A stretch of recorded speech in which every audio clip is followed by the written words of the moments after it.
What's happening, everyone? Oh, good. You can see even the dirty laundry.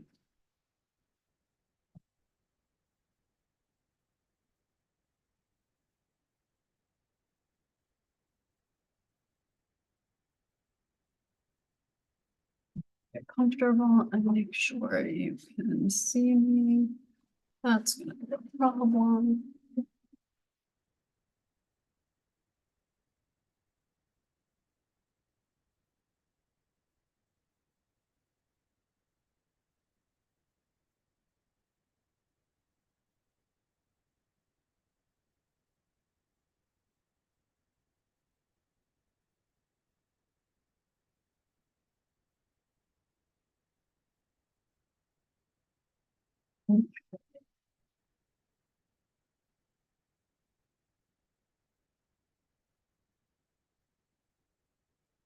Can someone let me know if you can hear me? Will you just put in the chat if the sound is okay, please?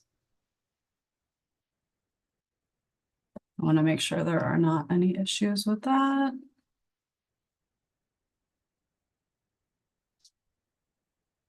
Hey, Tom, good to see you. I want to chat like I have to type to you. It may just be me and you here today, but I'll never complain about that. Okay, good. I have a microphone that at some point I'd like to test out. I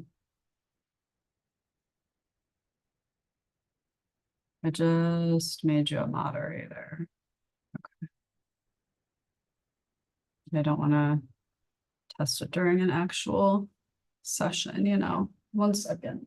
I feel like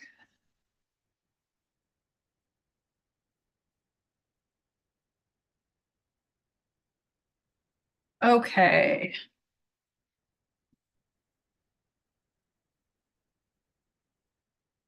How's your weather, Tom? It's been storming off and on here.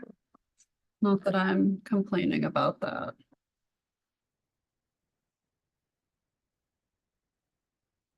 You know, weather small talk. I don't care. I don't care. We like weather small talk. Let's see if I can get this. Yeah, well, neither have I, Tom, so we'll figure it out together.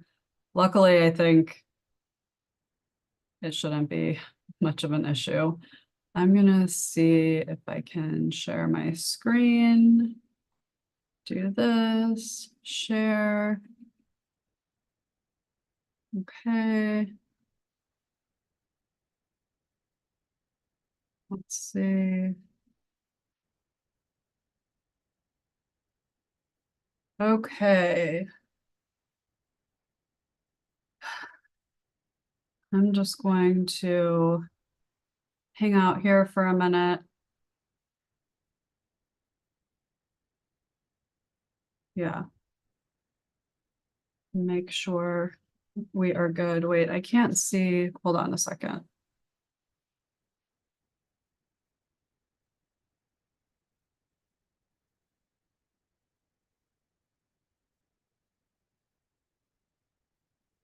Yeah, that's right. Because I can't see comments while I'm screen sharing. So that's how it's going to have to be. So yeah, I will check in every now and then. Okay.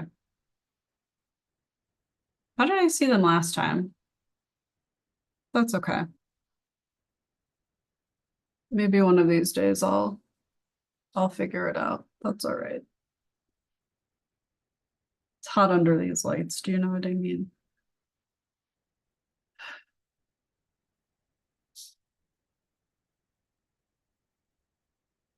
Not hear anything. No, I don't want to turn up the volume. Okay. Well, I'm gonna give it just another maybe minute. It's 2 o'clock on the dot. Let's go over why you're not working. Okay. Let's just do this and hang out here for a minute.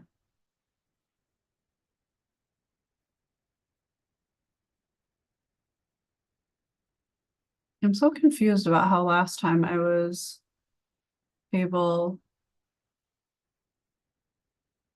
to see the comments. That's okay. I'm going to try not to get hyperfixated on it, which is difficult for me. Okay. I'm going to move on because anybody who's actually watching this not live is going to be very annoyed. Hi, this is who I am. You'll probably see this at the beginning of most of these. Legal stuff. This is not medical advice, mental health advice, any of that stuff. This is not personalized advice. This is general recommendations. Don't start anything without appropriate approvals first. Good deal.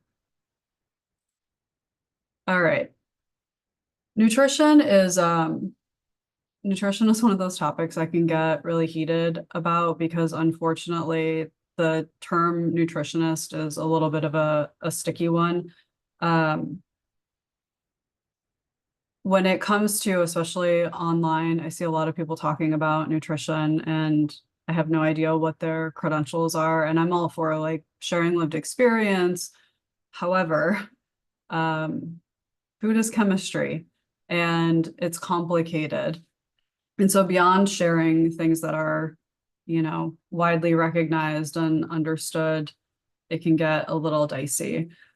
So if you're taking or looking for reliable nutrition advice, I would definitely look for the letters R or L in their credentials. It usually stands for registered or licensed something.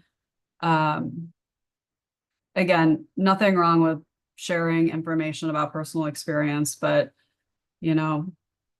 food I have a registered dietitian somewhere in my family.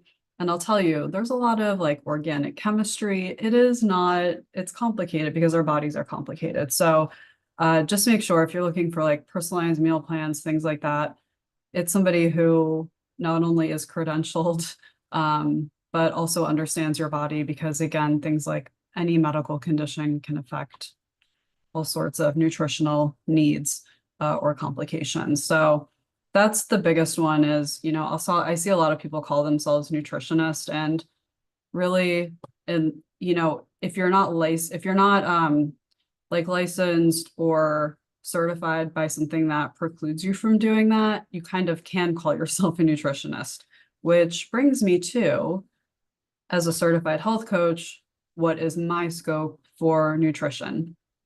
I'm not going to read over all of these. And I will say with a lot of these slides, I'm not going to read over everything.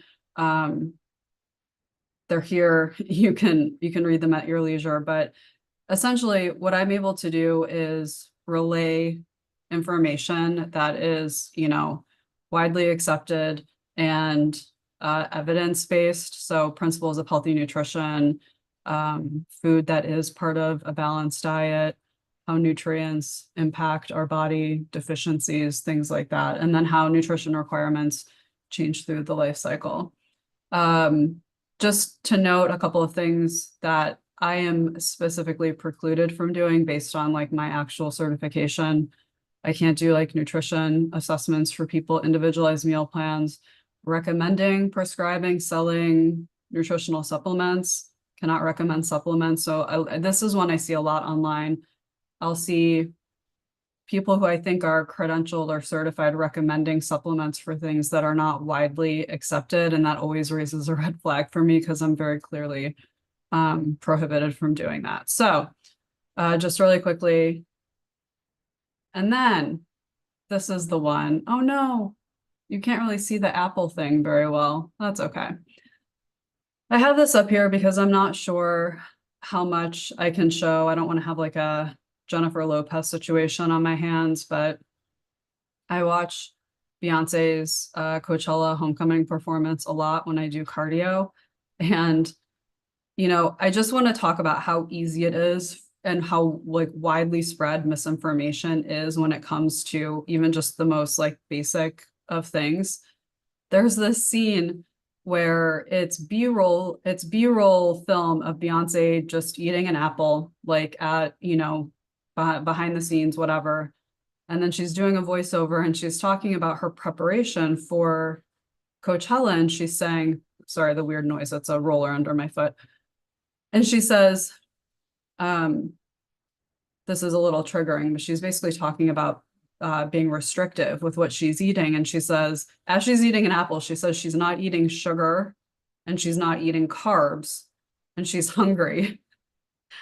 Apples are primarily carbohydrates, which carbohydrates are basically sugar, and we'll get to that later. There's just so much information about even the most basic things when it comes to macronutrients, which are the nutrients our bodies need in the largest amounts. Foods are not monolithic, so most foods have a combination of carbohydrates, fat, and protein. Typically what people do is they just like whatever the main thing is in it, they'll call it that. Now an apple, it's a little hard to see. An apple is mostly carbohydrates, but they are primary sources of energy. Like that's how things function. And it's also, we need carbohydrates to build muscle. So in the little handout that I gave, if anybody wants to fill this stuff in, you can, or if you want to do your own version of like what it is and what it isn't, because I think we all have in our minds things that we think these are and what they're actually not. So, fat's job is to store and provide energy. It's our second source of energy. It helps us absorb fat soluble vitamins.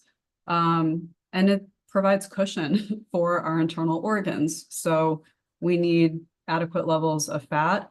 And then protein, this is the one that always like everybody's so focused on eating protein. It's important, yes, but not more important than the others. Everything works together. So protein is muscle and tissue repair and rebuilding, production of hormones and enzymes. Again, this is very, we're just keeping it like high level here. So in terms of without any other medical, conditions, just a regular diet, we should be eating about 45 to 65% carbohydrates, and then 20 to 25% fat, 10 to 30% protein, and percentages of, what you're eating, percent of total what you're eating, which is the average macronutrient distribution range. So that is when I see people saying like, eat 20% carbs, I'm like, but why? So this is what it is. None of these are inherently bad by themselves. And they all work together doing different things. Okay, so now let's do a little myth busting because I like this. Because I'm not just going to run through like, I don't know, I'm not just going to do nutrition. All carbs are bad. No. So like I already said, carbs are energy. It's our primary source of fuel, period. But also our brains. It is the primary source of fuel for our brains. They need that glucose to go. So, carbs are okay. And then carbohydrates are a combination of naturally occurring and added sugars, fiber, and starch. See a little bit of that later. Really quickly, I just want to touch on this, not to be fear mongering or anything, but people talk about the keto diet, which is called keto because it's supposed to put the body into ketosis, which is essentially a state where we start using our ketones as energy instead of glucose. And if you don't fully know what that means, probably shouldn't be eating a keto diet, which is why food is complicated. But that is one thing in and of itself, but it can also lead to ketoacidosis, which is much more common with folks who combine the style of eating with like fasting or just generally don't have nutritious habits otherwise, like maybe sensory issues and eating other things are a struggle, and if you have type 2 diabetes. So just some things to be careful of when people villainize carbs like they're the worst thing ever. So, and then ketoacidosis is basically when the body isn't able to produce insulin at the rate that it should, because things have been thrown so out of whack, and that's not good. We don't want to do that. So another myth, all sugar is the same and all sugar is bad. Also not true. Sugar or monosaccharide there are different, like we could go into, and this is again, because I'm giving just the high level, there are kind of like 6 main types. The 3 base types are monosaccharides. Glucose is like the main chain through all of them because glucose is our primary source of energy. So glucose is one type. This is like the kind of sugar you'll find in plants, many other things. Fructose is another type of sugar, fruits, juices, honey, galactose, dairy, fruits, vegetables. Disaccharides are basically a combination of monosaccharides. So you can see lactose, maltose, and then sucrose, just a little bit of math there. So again, just nuance. And you know, the glucose in plants, it's all sugar, they're all carbohydrates, they're all energy. Another one I see a lot is just eat a ton of protein because of dopamine, which sort of true, but setting aside the whole like throwing everything out of whack, the other thing is that it's not just the protein. Like protein is made up of a combination of amino acids, which a lot of people, you'll hear like the building blocks of protein. That's what they're very typically called. There are 20 of them total, 9 are essential. Our body cannot produce them on its own, but it needs them. 11 are non-essential. Our body can produce them on their own. When it comes to dopamine, there's really 2 that are the main ones for dopamine production, and it's phenylalanine, which you've probably heard of for other things. That's an essential, our body can't produce it. And then tyrosine.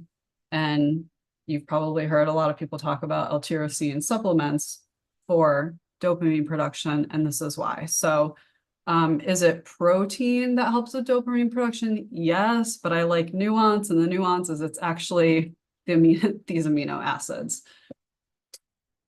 And that's also, again, why people will talk about like the L-tyrosine.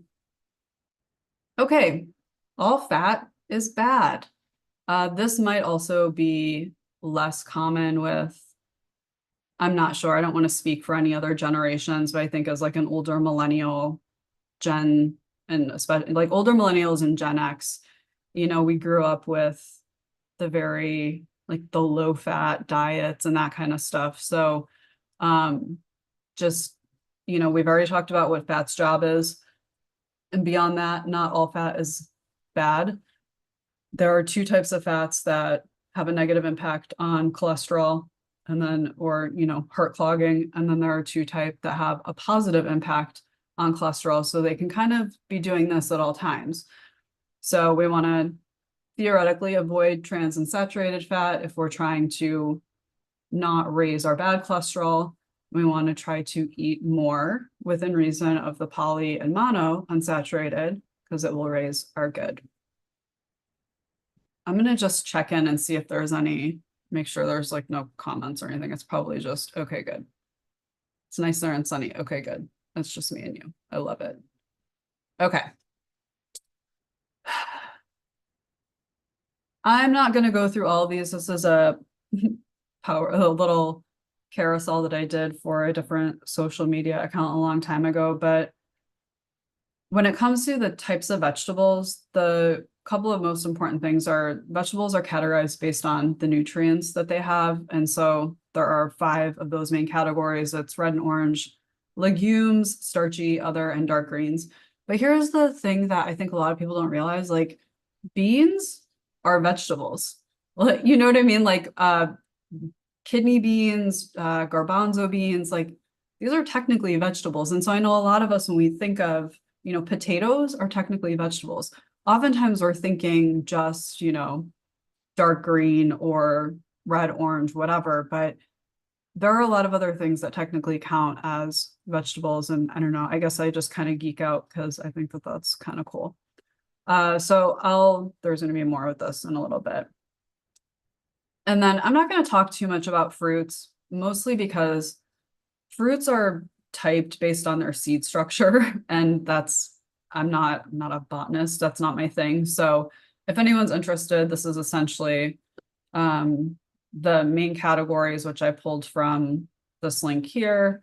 But yeah, you can see they're categorized based on their seeds, essentially, which is also how when people are like, well, tomatoes are fruit. Yeah, it's both because they're categorized differently. Fruits are categorized based on their seed structure. Vegetables are categorized based on their nutrients. So, it's like the Venn diagram. Anywho, let's talk about, this is something everybody focuses on, macronutrients, with the exception of a couple of micronutrients. So let's talk about vitamins and minerals, which are micronutrients. These are the things that don't directly provide energy, but are important for other physiological processes. There's a couple of things I just want to note here. I'm going to send, you'll see.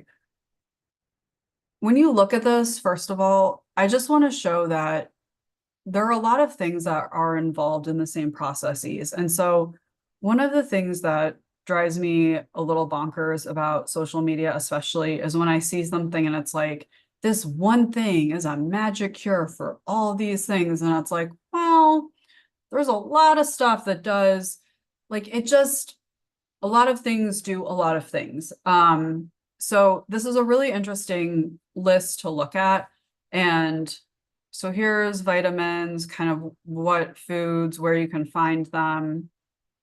And then moving over to minerals, I just want to mention electrolytes are another thing. And I think this is something I hear about a lot because I hear from a lot of people who have POTS and they have to be really careful about their electrolyte balance. But just really quickly, electrolytes are minerals, and they do affect a number of bodily processes. It's our balance of hydration, nervous system, and muscular functions. And so it's really important to have enough electrolytes. For anyone who doesn't have a medical condition, typically we are only at risk of losing too many electrolytes when we sweat really quickly or we hydrate too quickly with something that doesn't contain electrolytes. Like if we're just drinking a ton of straight water, not really eating anything in between, we're going to be at risk of throwing off that balance. And that's where water toxicity comes into play. So, just don't go chugging 64 ounces of water in a short period of time. Like this is why it is toxic, because of partially because of this imbalance. So these are the primary micronutrients that are, or the primary minerals that are technically electrolytes. So, a lot of those like sports drinks, they'll contain these. You'll also see them containing sugar because glucose is an energy. It restores energy, because obviously that's made for somebody who's exerting a lot of energy from sweating. So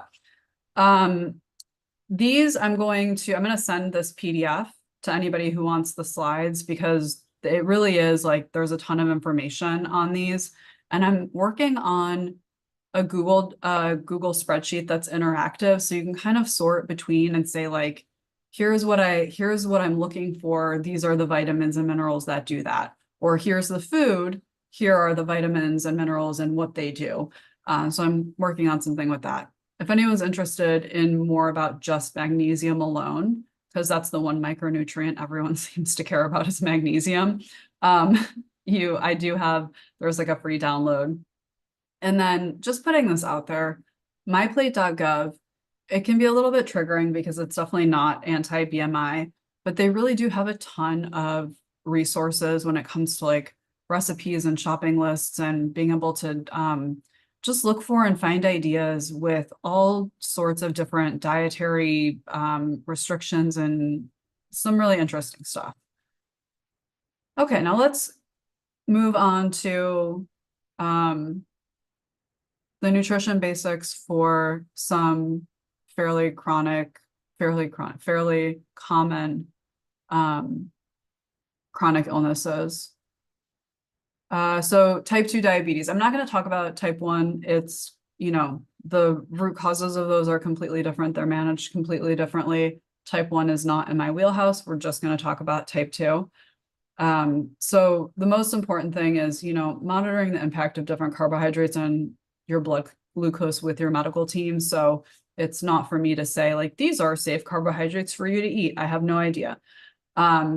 Generally speaking, want to avoid simple sugars, which rush the bloodstream, and opt for things that are complex carbohydrates. So these are going to be things that enter the bloodstream more slowly because they have something in addition to glucose. So they're going to have also fiber or usually fiber to help it slow down. So whole grains, starches, potatoes, these kinds of things. And then just eating whole fruits, and I think that's supposed to say whole foods and vegetables. I'll change that. Whole foods and vegetables if possible, because they have phytochemicals, which kind of like antioxidants, except phytochemicals are removed from the whole foods once they go through processing. And I'm not an anti-processed food person. However, science has shown that phytochemicals have a positive impact on blood glucose for type 2 diabetes. And the other thing just worth mentioning, it's not nutrition, but it is also very specifically mentioned that stress management is an important part of managing type 2 diabetes.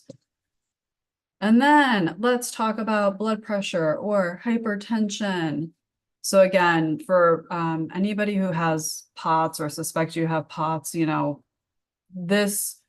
of this is diagnostic. These are only if you know you have these things already. But the best way for hypertension is, people have probably heard of DASH. It's a dietary approaches to stop hypertension. So again, we're just talking about, increasing fruits and vegetables, fiber, protein, low-fat dairy instead of regular dairy. Sorry. Reduce saturated fat. That again is the fat that raises our bad cholesterol. And then reducing sodium and limiting alcohol. And then there are some other, this was from my coaching textbook, but some other interesting, it's a really terrible photo, but just foods and nutrients and their proposed effect on blood pressure in case anyone is interested. And then also worth noting, 30 minutes of aerobic activity per day, most days of the week. Okay, and then cholesterol. I don't know why I like these the LDL and HDL guys. Dyslipidemia. I don't know. I always feel like I say that wrong. I know you're going to see a lot of themes: increase fruits and vegetables and whole grains, low-fat dairy instead of regular, limit added sugars. So again, when we talk about added sugars, I'll get there when we look at nutrition labels, because added sugars gets a little complicated. Limit red meat, saturated and trans fat, again, the ones that raise the LDL. But this is really important. Specifically, don't rule out the good fats, the ones that raise HDL, because, again, everything in the body is trying to compensate. And so ultra low fat diets have been shown that they can cause the liver to compensate and produce more LDL, because it throws things off. So balance, nuance. All right. And then this one, let's talk about arthritis, joint pain. And really the goal of this, for managing arthritis, is reducing inflammation. So these are kind of the main things when we want to, reduce joint inflammation. Omega-3 fatty acids and fish, which I kind of make a face. I think if you have sensory issues, fish tends to be kind of like, you're either really on board or you're definitely not. So omega-3 fatty acids, and then antioxidants and phytochemicals and vegetables. Again, you see the theme. They're all they all go together. And then the unsaturated oils, an easy way to remember this is they're like the nuts and seeds. So olive oil, avocado oil, grapeseed oil, and then just regular nuts and seeds. And beans and legumes. So these are kind of the main things that can really help with reducing inflammation. And there has been like promise with vegetarian, vegan eating patterns and green tea to help with joint inflammation, but sometimes I don't love using those terms for the eating patterns, but that's what it says, so that's what I'm relaying to you. So there's that information for you. And the other thing I do want to note, I talked about electrolytes, but especially when it comes to reducing inflammation, I mean, for anything, but especially reducing inflammation, hydration is really important. And again, the right hydration with electrolytes, but hydration is just incredibly important for inflammation, joint pain, and just chronic pain in general. And I know it's like, yeah, that sounds really basic. I know, because unfortunately, sometimes that's the stuff that just is what it is, you know? And then nutrition labels. So on the handout, I just have space in there in case there's anything that you're like, oh, I didn't know that. So I just want to run through a couple of these and point out some of the things that I've talked about in other areas. So if specifically, let's look at the cereal one, the one all the way on the right. Under total carbohydrate, you'll see it has total carbohydrate, 44 grams, dietary fiber, 4 grams, because remember we said carbohydrates are fiber plus sugar plus naturally and added sugars and starches. So dietary fiber, sugar is 20 grams, other carbohydrates, 20 grams. That means added sugars. That's their way of saying added sugar. So when it says sugars 20 grams, that probably refers to the raisins in this particular cereal because raisins are fruit. So that's the naturally occurring sugar in the fruit and the grains, whatever. Then the sweetener that all those flakes are coated with, that's the other carbohydrate, that's the added sugar. So these are where, and that's why I said like the 6 main types of sugar, we're not talking about high fructose and, there are lots of sweet things which can all fall under other carbohydrates or added sugars. So when you see on a label sugars or sugars versus added sugars or sugars and other carbohydrates, if you're looking to just reduce the amount of added sugar that you're like refined sugar, added sugar, that's what I always think is the biggest thing. Like, because what are you going to do? You're going to go, unless you have a medical reason to avoid sugar and fruit, there's nothing wrong with eating naturally occurring sugars within moderation. So don't be afraid when you see sugars on labels. If you're trying to avoid refined because they make you feel like crap or you have to for another reason, just focus on the other carbohydrates or other sugars. And then just a couple other things like under total fat, you'll see it's got the saturated, trans fat, polyunsaturated, monounsaturated. So again, they're pretty much always in this order where the bad ones are at the top. So the saturated and the trans are the ones that usually we want to avoid if we're trying not to raise cholesterol, bad cholesterol. Yeah, and then the only other thing I wanted to mention, and these don't have it because I couldn't find one that did. The ingredient list on whatever you're looking at, the ingredient list is in order of it's in order of like amount. What am I trying to say? So whatever whatever has the largest amount of the ingredient, that's the first thing listed and it goes down that way. So that's just something to note depending on what you're looking for or looking at. If you look at the ingredients, the first thing is like not what you think you're looking at. That's the majority of what's in there. So yeah, that's that. And what else? Let me see. What's our next one?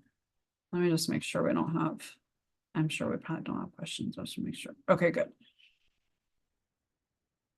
This is a big one because it's like Yeah, that's great. I know that fruits and vegetables are really good for me, except they're expensive and or I hate eating them, which all very valid. So here are a few suggestions, things that I have done, I have suggested for clients, and I know that other people have done. In terms of cost effective, keep in mind frozen is often the same, if not better quality than buying fresh in terms of like nutrition. So, you know, whatever you can get on sale, if you like the frozen, nothing wrong with doing that. Canned is also perfectly fine. The nutrition is still there for the most part. Just try to get without added sugars or salt, depending on, you know, your specific needs. And then if you do like eating fresh vegetables, generally, you know, eating in season is when things are least expensive. Um, there are a lot of different websites where you can go to find out what's in season. And then, and I don't know, like I'm not a green thumb, but I know a lot of people who do, like even just on a little patio, they'll grow a few seasonal plants of things that they enjoy eating. And I don't know, I think that that's kind of the direction a lot of people are moving in. So, um, if you like the novelty of that kind of creativity, that's an option. But yeah, and then also depending on where you live, like local farms and farmers markets are also usually a lot less expensive. And if you don't know, if you have any, usually like city websites will have information, local libraries. I always tell people like your local city council, your local district office of your members of Congress, like this is literally what they're there for, is to help you locate these kinds of services and different things in communities. So again, I understand that's not going to work for everybody everywhere in the country, but just some options. And then another thing I love are like little ethnic grocery stores in your area. You know, we've got a couple of like a small Indian family owned store, and they have just like amazing produce, spices, and this is pretty common. So check those places out, and you know, it's always nice to give money to them instead of others. And so like the big box chains. Um, and then just some things like if you just, you know, yeah, but I just hate them, also kind of relate. I think one thing that I always encourage people and for myself, like treat yourself like a toddler, treat yourself like a child. Like it's okay to hide things in your food, the fruits and vegetables, like they don't have to be the star of the show. Grind them down, put them in smoothies, make soups, salsas, dips, like whatever, you know, I don't know what you're like. For me, sometimes it's a texture thing. And if I change the texture of it, I can do it. There are certain things where it doesn't matter. It's just never going to work for me. So I think I spelled hummus is wrong, but you know what I mean. Um, I'm never going to advocate for somebody to force themselves to eat something that they really don't like. And I definitely know, especially if you have certain food issues, once you get something in your mind sometimes about something you're eating, I get it. It's like you can't get it out of your mind. I'm not saying to fight that. Don't fight that. What I am saying is within reason, like I don't love I don't love spinach, but if I like chop it up and hide it in certain things, I don't know what's there and it's really nutritious, so I'll do that. It's just figuring out those little things, like what are the things I can do for myself and where can I sneak nutrition in that it's you know, not basically gaslighting yourself, but helping. And yeah, just again, things like hummuses and bean dips and just lots of ways to, I don't know, grind it all up and sneak it in there. And then also, um, just another suggestion if texture is a thing, like eating frozen fruit. You can eat your fruit frozen. You can pull out a bag of, you know, frozen blueberries and just eat them like that. Like it doesn't, I think that's one of the things is we're so conditioned in a lot of ways to think like it has to be this way, you know, whatever floats your boat. I think my mom used to say that or something. And that's kind of it. So again, I just wanted this to be a little bit of an overview. There's always free downloads in my snip feed link, which is here in YouTube. It's linked in YouTube. And then other stuff coming this month will officially, it's almost done. The anti-BMI, anti-BS health, fitness, and nutrition. And then, yeah, some new stuff on the website. And I think that's about it. Let me hit escape. Let me stop sharing my screen and I can just see you. Okay. Hey, let's chat for a minute. About the sugars and other carbs. That the sugars were the added sugars. Yeah, no, so, and this is where I think, I should read so it says that's interesting about the sugars and other carbs on the nutrition labels. I'd always thought the opposite, that the sugars were the added sugars. Yeah, and this is why, again, it's like, how would anybody know this? But yeah, it can be really sneaky, and sometimes they don't, it'll just say sugars. And so you have to know if what you're looking at is something that contains a naturally occurring sugar. And again, that's why I think it's important to at least have an idea of those, 6 types of sugars, if nothing else, because then at least you can look at it and say, okay, well, I'm looking at something that's dairy. It says sugar, it doesn't say added sugar. That's probably the lactose that's in it, because I know dairy has lactose. So, yeah. Very interesting. I don't know. I don't know if there's a lot of questions about this. The guide, when it's done, I'll go into a little bit more detail about some of the amino acids and some of that different stuff. I didn't want to get too into the weeds on that with that stuff today. But yeah, oh wait, hold on. I was really bad about how do I just want to do like, hold on, let me see something. Yeah, this is what I need to show. Okay, hold on. Let me share this one. Share the screen. Okay.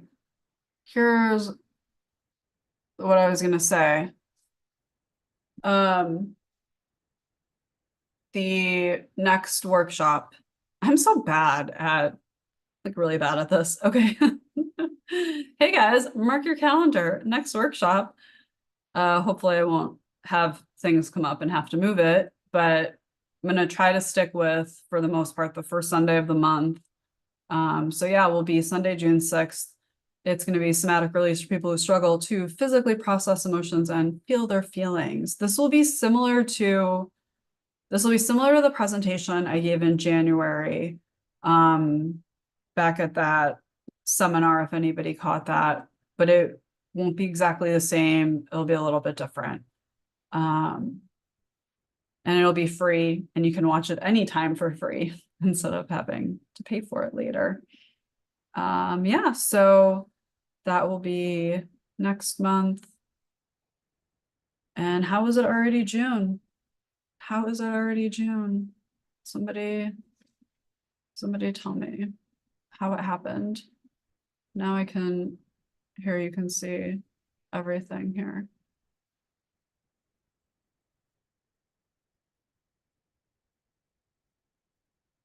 Yeah, that's so, I don't know. I'm trying to figure out how I did it last time, where I was able to see, I might have just had my laptop going. That might be what I need to do next time. Or hit the notifications below. Yeah, that, Tom. Hit the notifications, subscribe. I don't know, do all the things, you guys. I have no idea what I'm doing with social media. I just feel like you should have the right information. That's what I'm here for. I don't know.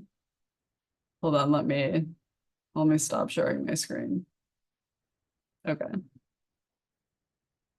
Anyway, well, Tom, you're a real one. Thanks for being here. I will be back on TikTok. I don't know. not making any promises, probably this week sometime. So for anybody who's seeing this before then, it was not intentional. I just had to go. Okay, well, thanks everyone for joining. I'm going to end the stream. Tom, thank you as always. And yeah, I will hopefully see you all next month. Bye.